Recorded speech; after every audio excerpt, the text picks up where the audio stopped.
it is a betrayal for a human being to say, hey, oh Allah, you created us, but we don't need you when it comes to law and order. We can do it better. Thank you.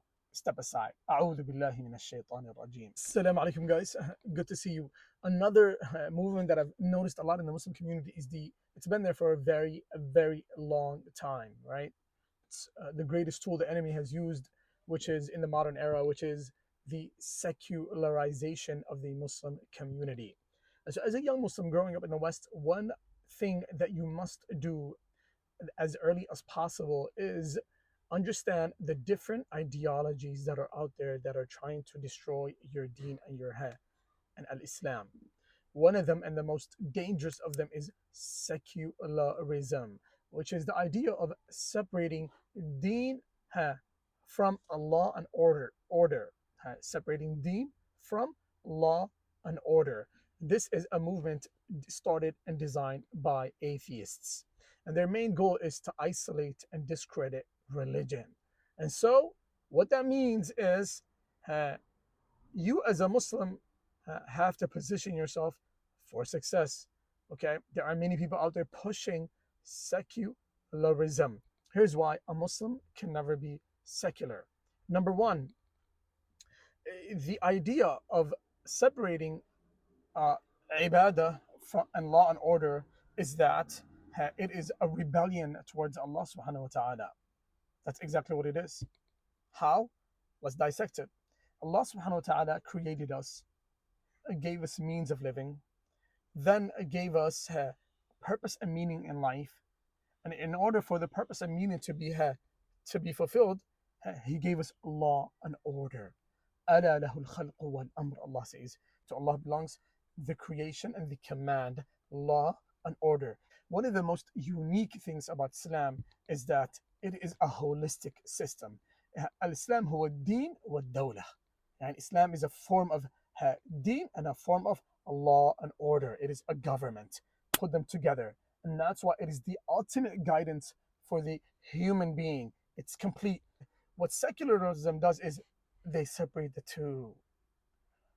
So the atheists keep law and order, and then they tell you, you can go over there. If you want to pray, go pray. You want to build the masjid, go build the masjid. It's up to you. But when it comes to law and order, we don't trust the God with it. You believe God created us? That's good. But when it comes to law and order, reason is much better than revelation. Oh Allah, when it comes to, we need you for salah, siyam, and charity. But when it comes to law and order, we don't need you. We got it covered. Reason above revelation. Do you see how fast things can turn? Although Allah subhanahu wa ta'ala is Al-Adil, the most just, Al-Alim, the most knowledgeable, Al-Khabir, the most aware, Al-Hakim, the most wise. Yes. But we can do it ourselves. Kufr, dangerous, super dangerous. Okay? It is not the way of the Muslim. Anybody promoting that is at major risk. And I see some young people promoting it across the internet. They don't know what they're doing. Okay? But this is what happens when you don't have proper knowledge of one's deen. Number two, it gives room to deviancy. A Muslim society can never adopt secularism because it gives room to deviancy. Anybody and anytime, there is room for fisq to grow. There is room for all fahisha to grow. There is room, it's run by people's reason, majority rules and beyond, right? Every evil that you know will prevail. It's happening right here in the West. 20 years ago, an inch of weed will get you into jail. 20 years. Today, you can smoke it right in front of the police, blow it in his face, and he can't do nothing. What happened? Zulm. How did somebody serve 20 years in jail, and somebody over here can blow it in the authorities' face? No consequences, because the people have changed. Now, the people of the past were more morally upright than the current people. Drugs are being legalized. Prostitution's coming. Pedophilia is coming. Qul Mulud already passed. And beyond, a degradation of society, a collapse of society, because purity of Islam and the Sharia is not there to protect the human being. Number three, eventually truth will fail and falsehood will prevail. Misguidance will prevail. Iblis will prevail. And that's why a Muslim can never ever support a secular system. وَمَا قَدَرُ اللَّهَ حَقَّ قَدْرِهِ. They did not give Allah the right that He deserves.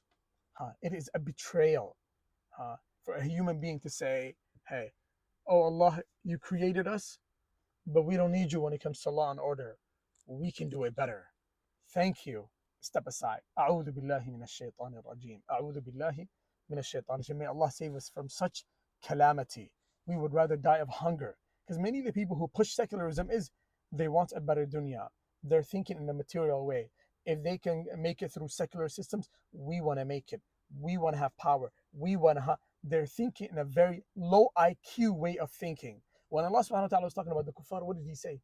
وَفَرِحُوا بِالْحَيَاةِ الدُّنْيَا يعني وَفَرِحُوا بِالْحَيَاةِ الدُّنْيا. They were happy. They were pleased with the life of this dunya. That was their greatest concern, whether to gain power, money, fame, attention, whatever it might be, that was their greatest concern. And so they were willing to betray Allah subhanahu wa ta'ala for it. They were willing to start a rebellion for it and beyond. And so, brothers and sisters, the secular ideology is very, very dangerous. Beware. Seek out the Deen. Learn. Watch out for all the social media agents out there that are promoting secularism. What they're doing in reality is misleading you and causing you, leading you into destruction. May Allah subhanahu wa ta'ala protect us and guide us to that which is best. نسأل الله أن يحفظنا وأن يحفظكم جميعا. بارك الله فيكم. See you guys next time.